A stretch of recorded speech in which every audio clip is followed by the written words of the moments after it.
been 912 days since October 7th, 2023. In that time, Israel, with U.S. support, has murdered over 72,000 Palestinians, according to the Gaza Ministry of Health, with over 171,000 injured. Independent studies and experts suggest that the actual death toll is much, much higher. Israel and the United States have since expanded their wars in the Middle East to include Syria, Lebanon, Iran, and more, causing widespread regional humanitarian crisis and global economic impact. Joining us to discuss is Samar Araabi, Associate Director of Political Education and Research at the Center for Constitutional Rights. Fancy since I've been gone. He's also a member of the Arab Resource and Organizing Center, or AROC, and co-founder of AROC Action. Good morning, Samar. Hi. Thanks, Kat. Always great to be here. Good to have Good you to back.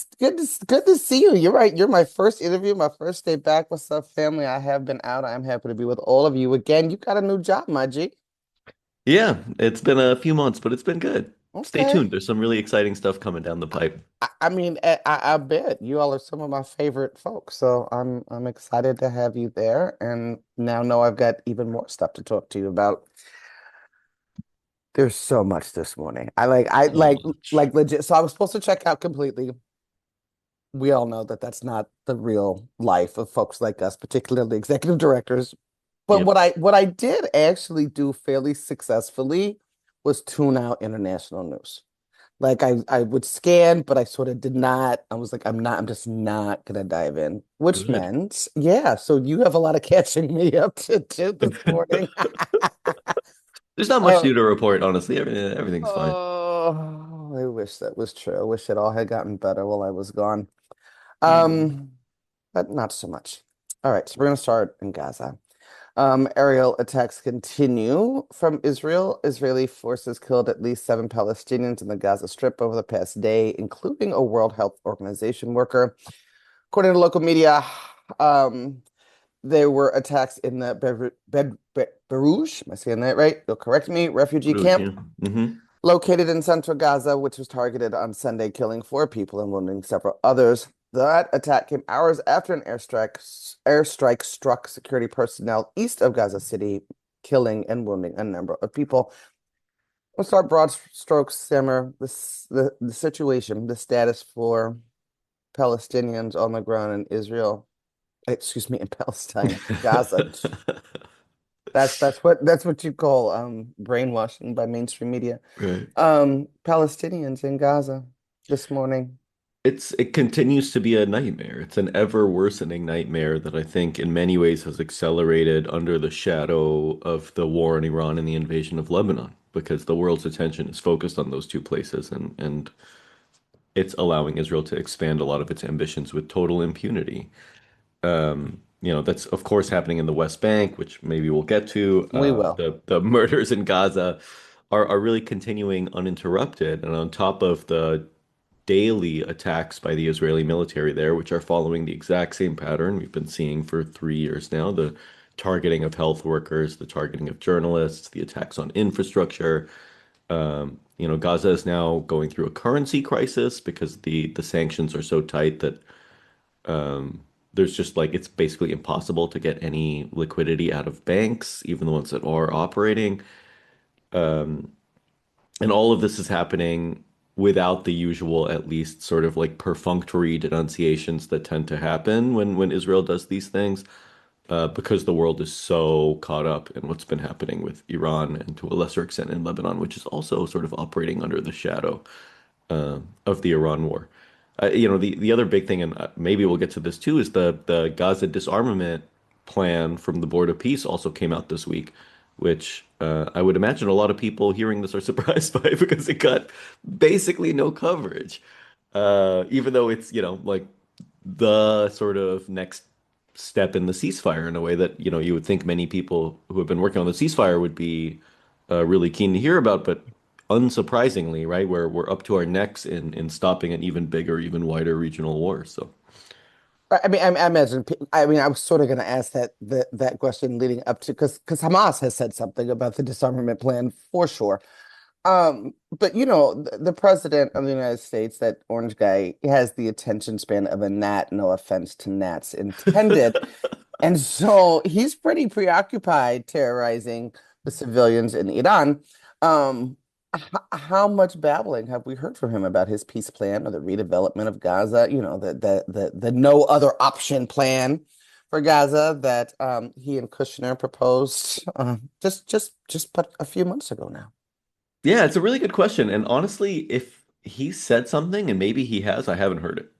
So, Google says no. yeah, okay, that makes sense. Um, and I think his, Nat level attention span is also really straining in Iran, right? Like he doesn't want to be talking about Iran anymore. You could tell he's sort of, like coming apart at the seams of the fact that he still has to do this, but that's a topic for later. Um, but the fact that he isn't even really invested in this, Gaza plan specifically, but maybe even the Board of Peace more generally, I think is very telling, right? Like he sort of moved on to the next thing and he's trying to move on from that thing to the next thing and can't do that. Who is moving this forward? Obviously there's Trump administration functionaries who are trying to advance the whole thing, and Israel is in the mix since they're a member of the Board of Peace, the most Orwellian concept possible. Um, but it's also, in sort of typical Trump administration fashion, a plan that's not grounded in any sort of reality. It's a sort of delusional fantasy of complete control of one side and sort of takes for granted that Hamas is going to do the one thing that they've said that they will never, ever, ever do, which is lay down their defensive weaponry. Um, which, sorry, to be clear, they said that they would do in the context of a comprehensive peace plan, which obviously this is not. Which might be So why no one's talking about it.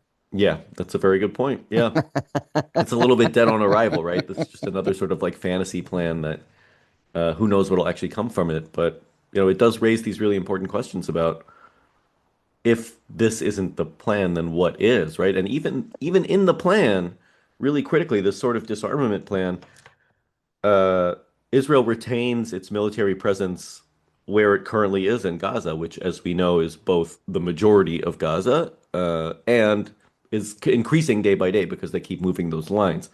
So there isn't really any solution here other than the sort of land grab that seems to be happening also like in Lebanon and Syria and beyond. So it's a it's a kind of terrifying moment, right? Where the US is basically saying that all reconstruction aid is contingent on this happening and designing it in a way where it can't happen. And this, I think Kat, you and I have said 100 times, we sort of bounce around this idea of like, is this stupid or is this evil? Like, do they know that it won't be able to be implemented and they're using it as an excuse for not doing any reconstruction? Do they have this sort of delusional fantasy of the, Riviera and Gaza plan actually being implemented and think that this is the way forward? It's not super clear, but either way, we're ending up with the same material conditions. I'm looking really quickly because I don't remember if it was an interview with you or someone else, but I did cover several months ago the estimates on how long it would take to rebuild Gaza. Mm. Trump will be dead by that time. I mean, listen, that was not a threat against the man's life. I'm just saying the man is 80 something years old. Like right? Hmm. Rebuilding Gaza is estimated to take between 16 and over 80 years. Hmm. So I, not that we need to go down that rabbit hole, but we were talking about like this delusional idea, right? It's delusional. It's just, It's completely delusional, yeah. it's not going to happen, as is Nikolai Mandalev's plan for disarmament and peace. And so That's I would right. imagine that, even mainstream media, whose job it is to regurgitate the trash of Israel and the United States, even they're not putting this out because they can't get it out of their mouths without laughing. I think that's right. Yeah. Um, Talk to me a little bit, Samar, about the Rafah crossing, which also isn't very much in the news anymore. House of Members still remains the only so-called lifeline available for Palestinians to cross into Egypt for necessary medical care, and people are dying every single day they don't make it into that crossing.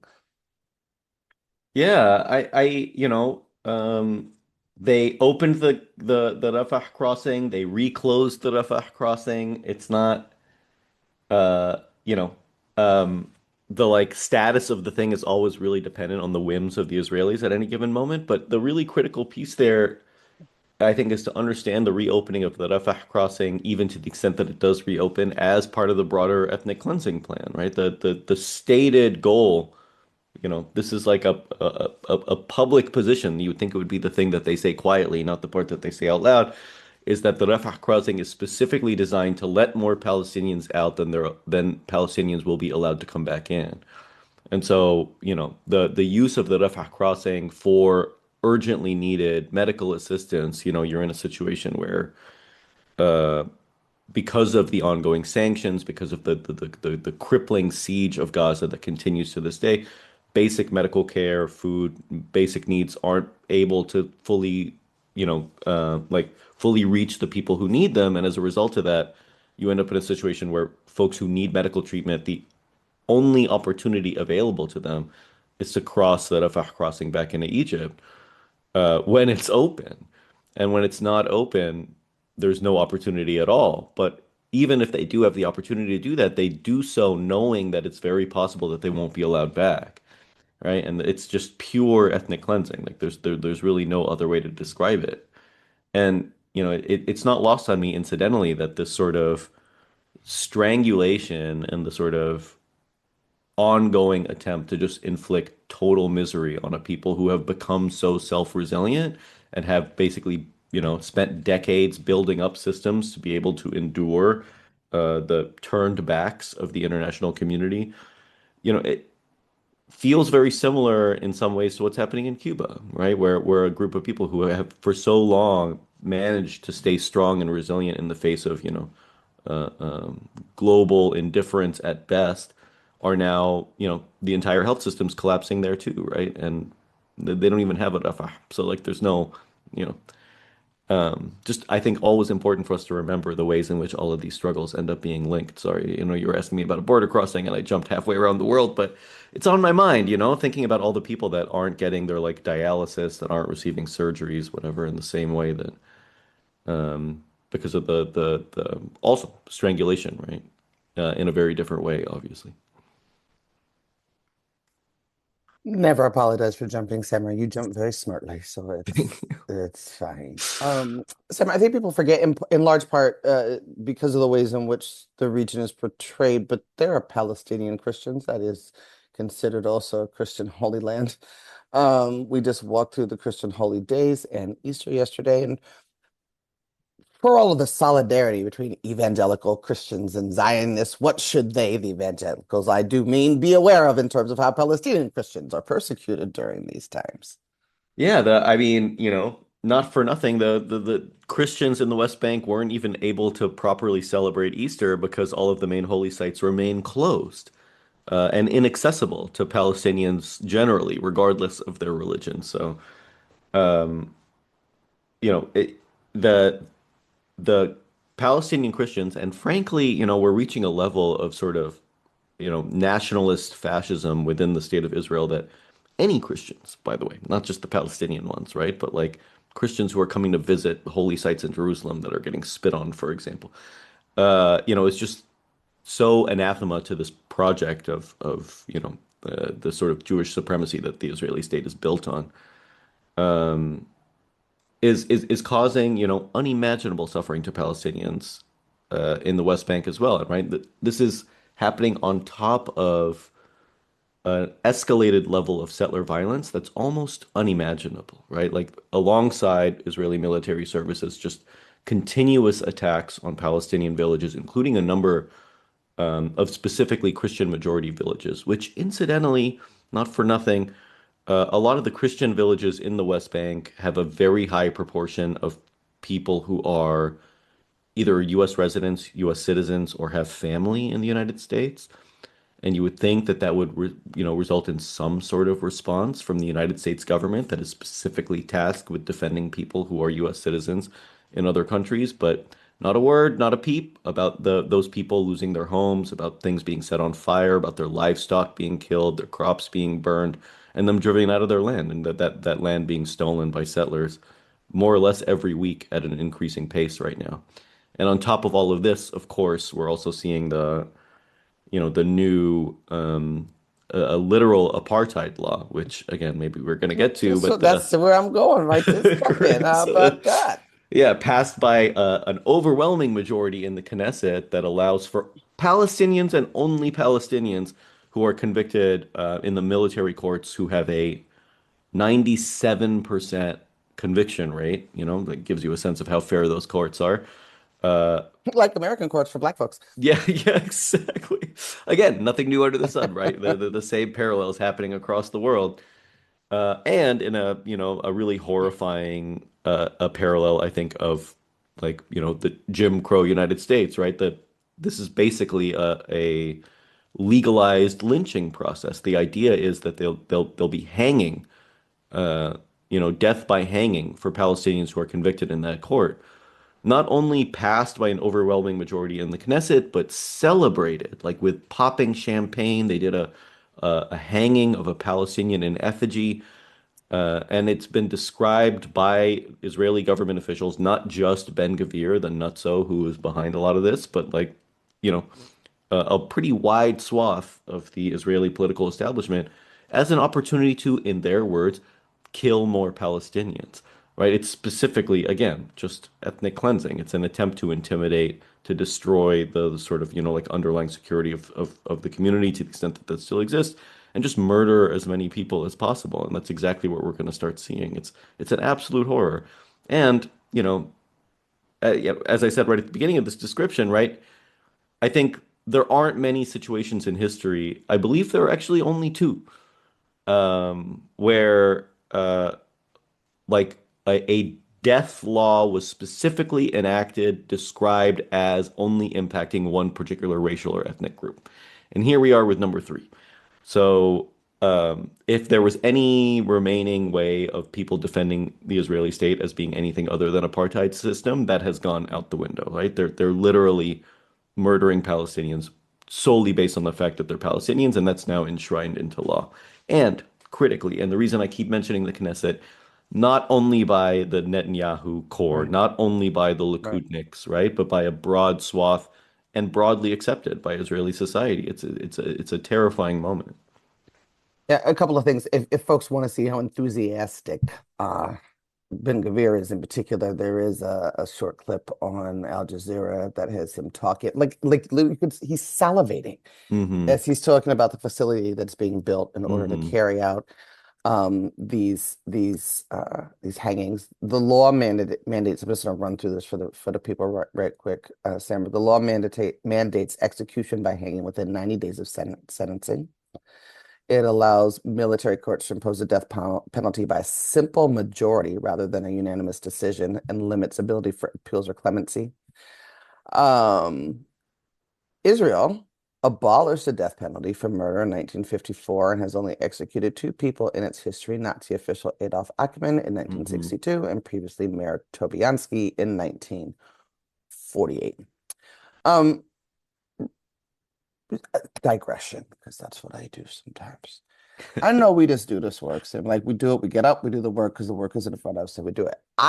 You've seen me have my list because I've heard me have because I cry on the air. You're not supposed to do that, but I do.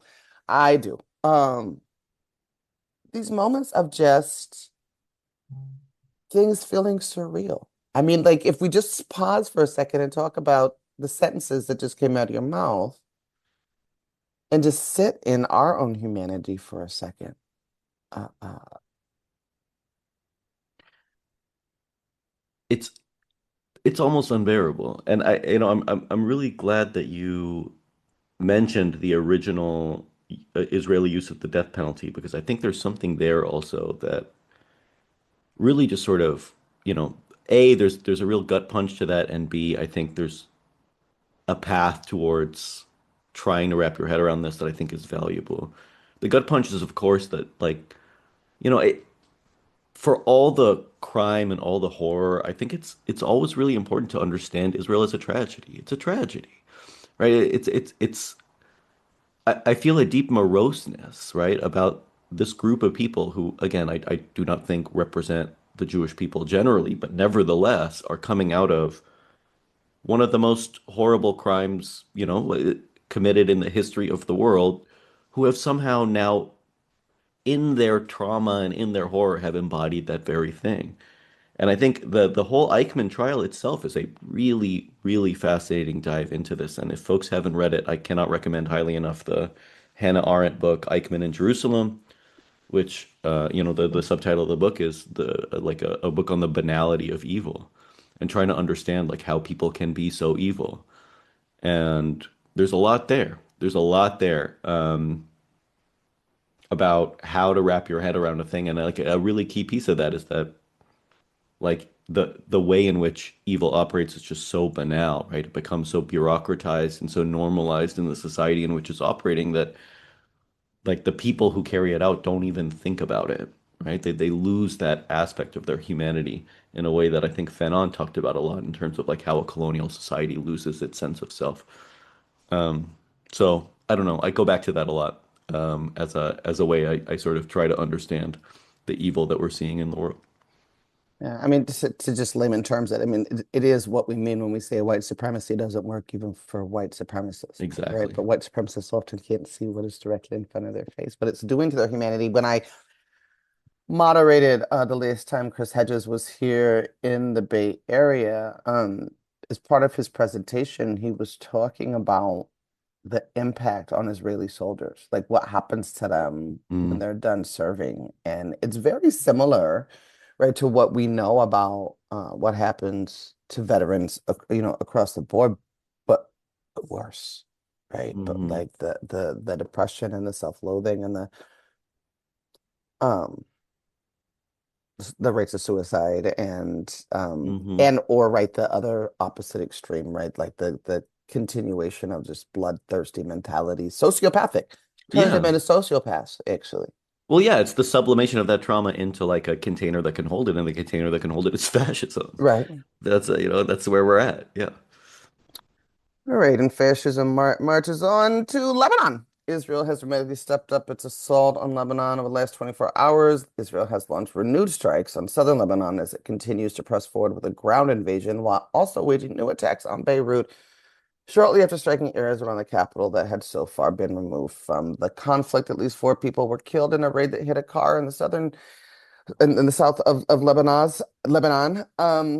Similar, they are intentionally targeting infrastructure like bridges, which isolate the south and leave people vulnerable to being cut off from any and all, wait for it, y'all, humanitarian aid.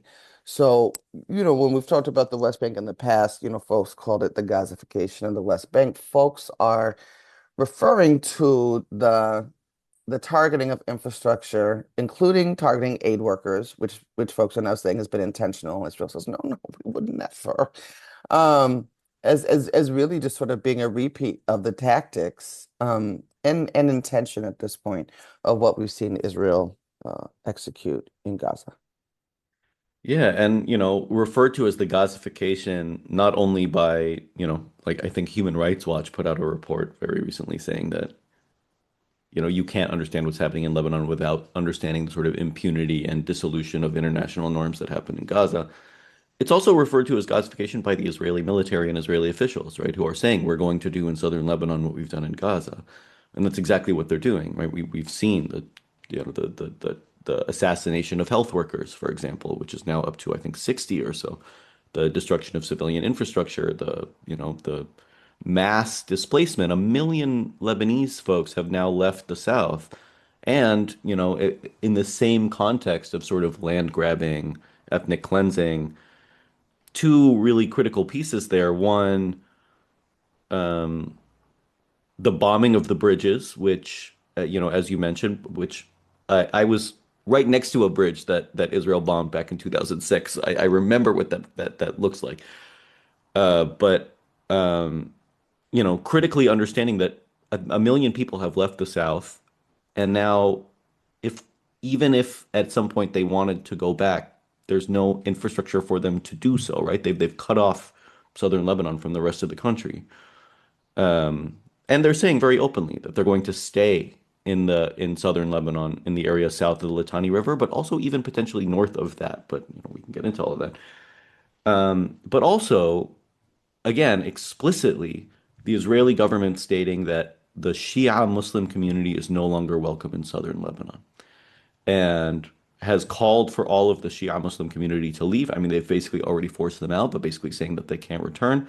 And in a, once again, perfect parallel with what we were talking about before in terms of the like Eichmann in Jerusalem and understanding evil and how these things replicate themselves, have issued warnings to Christian communities and Druze communities in the South saying, we better not catch you hiding Muslims in your communities. Like you cannot, like we will be searching your homes to make sure you're not hiding any Muslims in your homes, which, you know, like, I know yeah, where you're going. the perfect parallel, right? You better Yeah, not be hiding Jews in your exactly. homes. Um, for my listeners who may not, who need a little bit more edification, why specifically the naming of Shia Muslims? Sorry, yeah. So the Shia community is associated with Hezbollah, right? It's one of two main political parties. Hezbollah is one of main two political parties that represents the Shia community in Lebanon. It's a confessional system, right? So each of the religious communities have their own political parties. Um, there are two associated with uh, the Shias who are predominantly based in southern Lebanon and also in southern Beirut. It's worth noting that those parties were largely created, Emel to some extent, but Hezbollah completely, as a response to the last Israeli invasion of Lebanon. Hezbollah was born out of uh, the Israeli invasion of Lebanon and occupation of Lebanon in the 80s as a resistance to that occupation and effectively, successfully drove out the Israelis from southern Lebanon. And so, another really important reminder here about like how these acts of horror and these acts of imperialism and colonialism and land control themselves engender the resistance and the response to those things that are built within them, right? This is the classic dialectics that we talk about when when you create a new sort of system or a new process, a new form of violence, a new form of imperial or colonial control, that itself is the thing that creates the resistance to those things. So even this idea that they can somehow push out, the ethnic community associated with that resistance in the past and expect that that's going to lead to them having an easy time in southern Lebanon. Very much not the case. And, not for nothing, they're having a really, really hard time in southern Lebanon already. It seems that Hezbollah and potentially other sort of local resistance is much stronger than a lot of folks thought it was going to be, particularly after, the drubbing that Hezbollah got in the attacks on Lebanon prior to the ceasefire that Israel signed with Lebanon, but also as a product of the daily violations of that ceasefire that Israel has carried out since it was signed, a couple of years ago now. I don't know what is time anymore. Yeah, there was another piece there, but I've forgotten it. That's probably enough. Welcome to my world. I get a little evil when I see other people have memory loss. I'm like, oh, it's not just me. It's been a new thing for me, dude. I've Um, learned to stop saying and three things because almost always when I do that, by the time I get to the second thing, I've forgotten the third. So I think you were my guest. You were my guest. You said something and I said two follow-up questions. One, I asked you something and I said the second, I don't know anymore. we're working in difficult times. Yeah, You we do know. the best that we can. I'm also of a certain age where this apparently is what happens. Nobody Hmm. warns you, but apparently this is how it continues to be fair having a Hmm. womb in the world. Um, Sammer, um, Reuters, heard Brian Evers Tinker go, Reuters blamed the uptick in Reuters blamed the uptick of the Israeli assault on Hezbollah on launching attacks against Israel in defense of Tehran. That's what okay. I was like, but wait, Reuters. Wait, Yeah. mainstream media trash. Yeah. Wait. Israel was already bombing Lebanon, and there was already a demand on the basically dysfunctional, defunct, disabled government of Lebanon to rein in Hezbollah, which I think both you and I snickered when that demand came Hmm. in as well, because Israel knew that that wasn't gonna happen. Yep. Um, so the utility of that narrative is what? Yeah.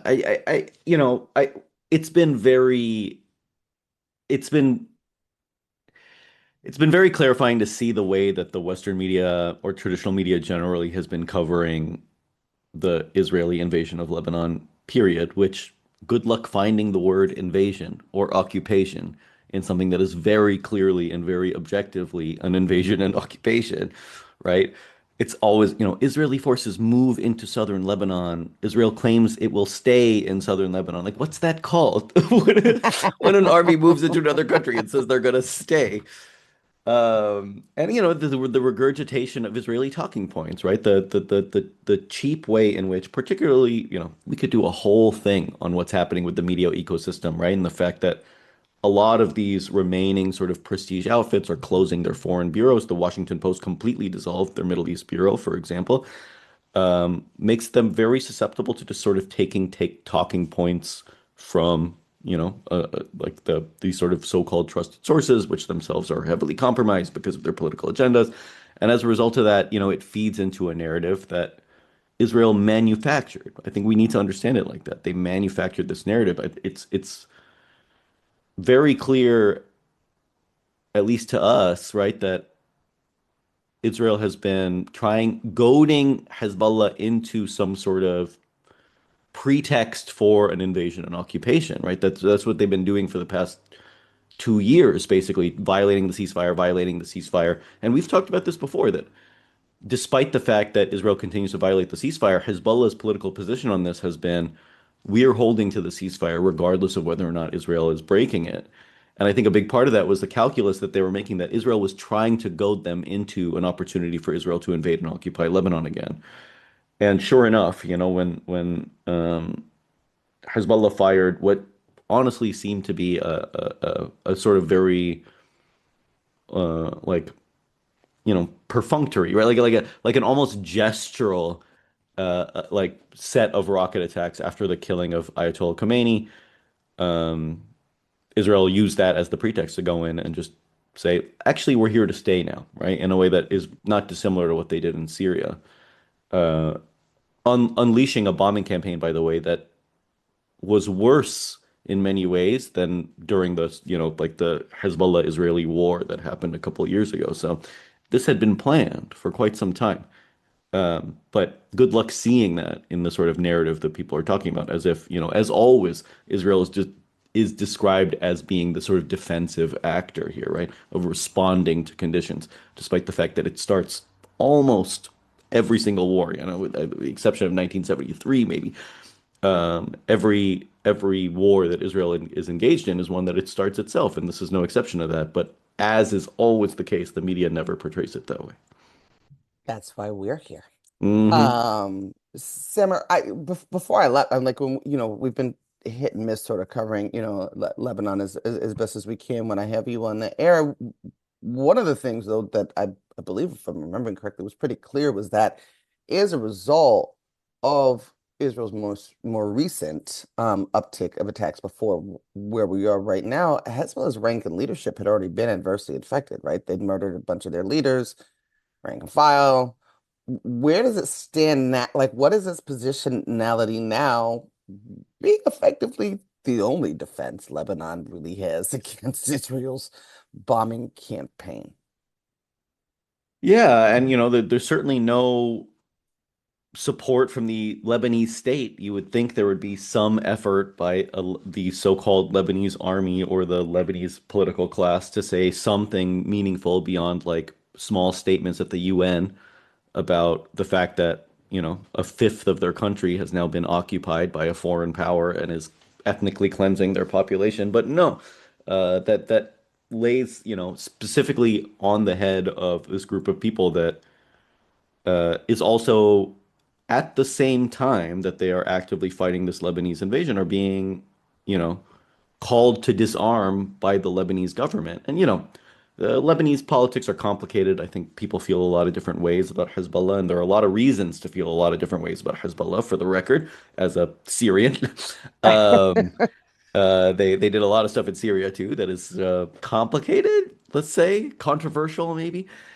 Um, at the end of the day, it represents the only genuine armed resistance against the occupation of that country. And in a way that, I don't know if we're gonna like get into all the Iran stuff too, but in a really clear parallel with Iran, the expectation was that the decapitation of the leadership of Hezbollah, just as the decapitation of the leadership in Iran, was going to lead to like, oh, like collapse and the willingness to compromise or whatever. But the key piece that they continuously forget is that these parties, these movements, these governments are complex, multi-political structures that within themselves contain a lot of struggle, right? I think we have this sort of tendency to imagine them as these really simplistic structures, right? Like our own government, obviously extremely complicated, but somebody else's government, oh no, no, no, it's just like it's one person who runs the whole thing. And in reality, the result of that is when you assassinate leadership, what that often results in, and what happened in both Lebanon and Iran, is the struggle between the sort of pragmatist moderate wing and the hardline militant wing ends up caving because the hardliners were like, haha, we were right all along. And it's really hard to say, no, you weren't, because all the folks who said we should try to compromise, we should try to find a political deal, are dead. So you end up in a situation where the militancy is actually ramped up rather than ramped down. And I think we're seeing that now where both Hezbollah and Iran, I think, are approaching this sort of as an existential war, which in many ways it is, meaning that if they don't win, and I think basically they win by not losing, and we can get into all Yeah, of yeah, that. yeah, forever. If they don't win, they face being wiped out. And what that means is a much more ferocious resistance than you would see otherwise, and that's exactly what's happening. All right, we've got about 5 minutes to get All into right. Iran. Plenty of time. Oh yeah. Being facetious. Actually, you know what? I was going to start with that idiot, but I'm not. I'm actually going to start with as of March 8th, and I know we're a month in, but I just got here, so forgive if you've already talked about this on this show. As of March 8th, Mojtaba Khamenei is the supreme leader of Iran, succeeding his father that was murdered by Israel and the United States, Ali Khamenei. What do we know or should we know about the new supreme leader? I mean, he's a bit of a reclusive figure. We know that he's really tied with the Islamic Revolutionary Guard Corps, the sort of like, like the military wing of the sort of ruling apparatus. But those pieces I feel like matter less. I think the really key thing here is just to understand how Mustafa's ascension is sort of understood within the context of what the United States is doing, which, yet another masterful gambit by U.S. empire. They've managed to replace the Ayatollah Khomeini with Ayatollah Khomeini, in the same way that they've managed to replace the Taliban with the Taliban. They're just really so good at what they do. And not only did they replace the Ayatollah Khomeini with Ayatollah Khomeini, but they replaced him with a younger, more militant, more hardline one that's associated with the sort of hardline wing in a way that uh, his, like Ayatollah Ali Khomeini was not. Um, but they've put this person in power. They've put him in, a position where already a hardliner and already less inclined to sort of a more compromised position, and then murdered his entire family, right? His father, his children, everybody. And so what would you expect him to do in a situation like that? And there's a lot of questions I think swirling around in Iran about like what level of authority he has and where he is and his current status, but it almost doesn't matter, right? At the end of the day, they've created exactly the political conditions um for a really hard line fight. Like the I think it was the foreign minister a couple of days ago who said something after they bombed the bridge, about like, I think he was asked something about whether these attacks on civilian infrastructure will lead Iran back to the negotiating table, and his response was, bridges can be rebuilt, but the opportunity to like discipline U.S. empire is now or never, right? It's like a once in a lifetime thing, and like, yeah, that's now the position of the Iranian government, where as we were talking about in Lebanon, all the moderates, all the compromisers, whatever, are gone, and all the hardliners now are occupying center stage. And the folks who, were like, well, let's see if we can find a diplomatic solution to this, have been proven wrong. And they've been proven wrong in a way that critically, I know we don't have much time, but just to say like really like the most critical piece of this to me is that the US has engineered this in such a way that there's basically no way out, right? Because what would a political solution to this even look like in a scenario where over the course of a single year, the US has used political negotiations as a pretext to continue attacks, right? They've lied so much that there's no possibility that any Iranian official who's, worth their salt would be willing to come to any kind of agreement with them unless there were really significant guarantees, right, about what Iranian safety could look like. And those guarantees could exist, right? I'm not saying that a political solution is technically impossible, right? They would involve things like, U.S. investments into Iran in a way that would make a future war against Iran more costly. But Trump would never do that. He would never, ever do that. And They so might there's, also include, right, Trump not threatening to bomb them, quote, back to the Stone Age, yeah. end quote, by Tuesday if they don't. I mean, really, there's a lot of stamping of feet and pounding of chest because the orange dude isn't being obeyed, which is sort of how he's done foreign policy always. That's exactly right. Yeah. And now, unfortunately for him, he's playing a big boy game and realizing that it's a lot harder than he thought it was going to be. And that's why I think, not only um, have they replaced Ayatollah Khamenei with Ayatollah Khamenei, but they've also removed sanctions on Iran because of the global oil system is in such turmoil that Iran is now able to sell its oil on the global market for the first time since Trump ripped up the original Iran deal. Trump is now saying, as far as we've heard, that like maybe this thing comes to an end without ever reopening the Strait of Hormuz. Like, uh, he's in a situation that he can't win. He cannot win. And there's something I think that's really gleeful about that. It's nice to watch U.S. empire fall on its face that badly. And And this is a disaster, right? Like the increase in oil prices doesn't just mean that like it's more expensive for you to drive your car, right? It has massive global implications on, the delivery of needed humanitarian assistance. There's huge food implications because of the fertilizer shortage. This is going to cause a lot of harm around the world in really critical ways. And maybe also the scarier piece, what happens to the United States when it is put in a corner? We were just talking about what happens when people are sort of facing these existential crises.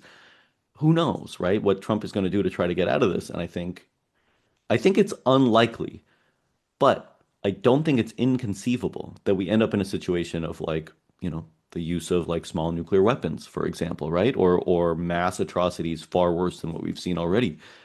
Um, because Trump has no exits. So that might mean that he's going to resort to things that I think are, beyond the sort of typical way that things are done. What does that even mean anymore?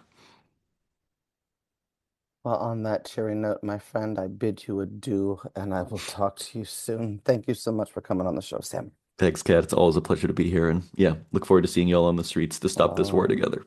Soon come.